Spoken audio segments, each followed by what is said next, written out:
I got asked on a date today and I blocked the guy because he asked me what I wanted to do instead of just telling me. I'm not entertaining no lame crap anymore. If y'all pursue me, y'all better do it right because I'm not giving y'all the time of the day anymore.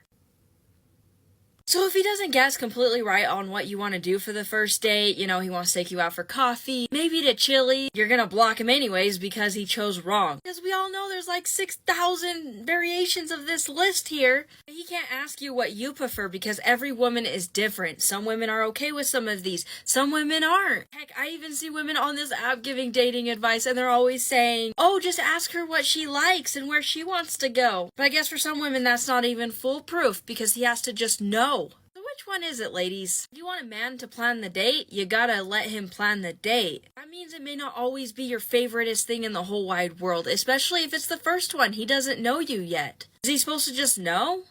Men can't read minds. If you see a man holding a fish in his dating profile, match with that man. Fully agree, always match with that man. A man that can fish?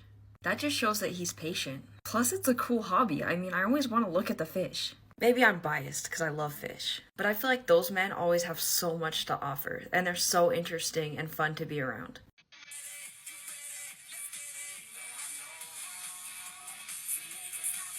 No, it's hard to get a guy to actually block you. That probably means that you are so overwhelming. He definitely doesn't want you to be able to contact him ever again. That is literally the furthest thing from a flex. I have the same mentality with this as I do with a man spending the money on a woman for a ring. I think it depends on their financial situation and what they can reasonably spend and what kind of lifestyle they both live. Some people live super flashy lifestyles where they want the most expensive thing, whereas other people don't care as much as long as it's durable. Personally, I'm going to be a little biased on this because I'm an extremely frugal person. I don't like the thought of having some super expensive ring that could fall off my finger that would have to be replaced. Obviously, what the man wants needs to be in consideration. Just like with the lady, ideally they can find something that meets their budget that he likes. When we were getting my ring resized, my engagement ring, I happened to see the price. My fiance didn't want me to see it, but I ended up seeing it on the computer. It was bold, it was big. It's like, why would you guys have the screen towards me in that moment? It didn't cost a ton, but I really just don't care. It's not tarnished, it's durable, I'm happy with it. He actually wanted to get me a new ring for when we get married, which I think is silly and wasteful. I don't see anything wrong with having maybe a small add-on or something, but a good quality ring does not have to be expensive. I hate it when women ask their girlfriends whether or not they find their boyfriends attractive. I was really good friends with this girl like 5 years back, and she pointed at a guy at my work and was like, hey, do you think he's hot? And I looked at him and I'm like, I knew him fairly well. I didn't have anything against him, but I looked at him and I was just honest. I'm like, I think he's okay. I mean, I don't think he's that cute. And she got really mad and was like, that's my boyfriend, you asshole. First of all, I was being honest. Second, what would you have said if I was like, yeah, that guy's so freaking hot, I'm gonna go ask him out? She probably would have freaked the fuck out, right? If you're not gonna accept any answers that someone gives you, just don't even ask the fucking question. Oh, girl.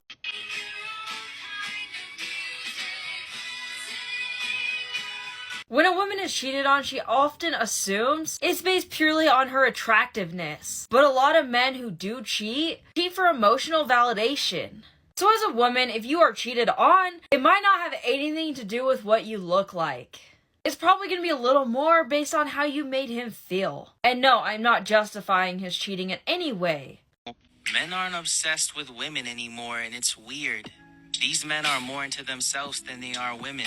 They expect a woman to buy them flowers and chocolate. It's not that men are expecting flowers and chocolate. Unfortunately, a lot of men have been burned so many times. They take women out to dinner, they pay, they spend a lot of money on her, getting to know her, wanting to make a good first impression. And then unfortunately, he gets ghosted right after and he finds out that she wasn't even interested in him at all, she just wanted a free dinner. He spends hours swiping on dating sites to maybe get a match or two. Those matches end up panning out to nothing. To the point it just doesn't feel worth it anymore. Rapping on a park bench, thinking to myself, hey, isn't this easy? I am so sorry. there is really nothing you can do at this point. Did your best friend know that you have a crush on this person? Like, how close are you to your best friend? Because that seems kind of messed up on their part if they knew. If you need time to get away from the situation and kind of move on and focus on yourself for a while, that is totally understandable. Situations like this can be extremely difficult, but I mean, there isn't a whole lot you can do except move on at this point.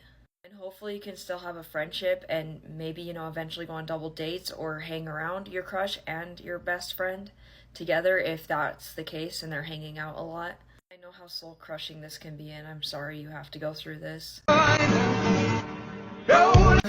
I'm the same way. A lot of men just don't realize how attractive they look when they're doing stuff like this. He appreciates everything I do for him. Even the tiny little things. Heck, sometimes I don't even remember doing some of the things for him. But he makes sure to let me know that he appreciates it. The older we get, y'all gotta let them men go. It's people without a degree today because of a man. I don't think we understand that men can actually and categorically ruin your life. And how's that? Being in a relationship is completely voluntary. I think we forget that sometimes. And do you just sit back and give him whatever he wants and refuse to even talk about your goals or what you want out of life? Because that's your responsibility. If you aren't doing the things that you want out of life because of your relationship, it's not because of your relationship, it's because you haven't had that conversation about compromising or trying to figure out what you guys need to do to make that happen. Or in some cases, you guys might not be right for each other. You're going down different life paths. You can't find a way to combine them. And if you're ever in a relationship where you're being forced to give up on the things that you want or your dreams, you shouldn't be in that relationship. It's toxic. You choosing to stay despite knowing it's toxic, that's on you at that point. Treat her as a friend. Keep telling yourself that she's just a friend. And remind yourself she is just a normal person. She does embarrassing stuff. She makes mistakes. There's things about her that you won't like. Guaranteed. Don't put women on a pedestal. They don't need to be there. Plus, when you're relaxed, calm, and collected around her, and you're just yourself, that is so much more attractive than her being able to tell that you're holding yourself back. She is not better than you, and you have every right to be in her presence. So don't see yourself as below her, because you're not. You are equal to all these women that you talk to. Continuously remind yourself of that. You stand up for yourself. When a woman sees you stand up for yourself and not put up with other people's crap, they know that you'll stand up for them too. It's a masculine quality that a lot of women find very attractive. Unfortunately for those men who are a little bit more passive, this can be hard to do. But it's also a good habit to be in, not letting people just walk all over you. Because otherwise you'll end up in a toxic and bad relationship for you in general. Because if you let people walk on you, you'll tend to attract the women that will use you. If you're not normally an assertive person, it can seem very scary at first, but knowing what your needs are and knowing what you're willing to compromise on and not willing to compromise on can help you be more assertive. Your needs are important, even if you don't feel like it.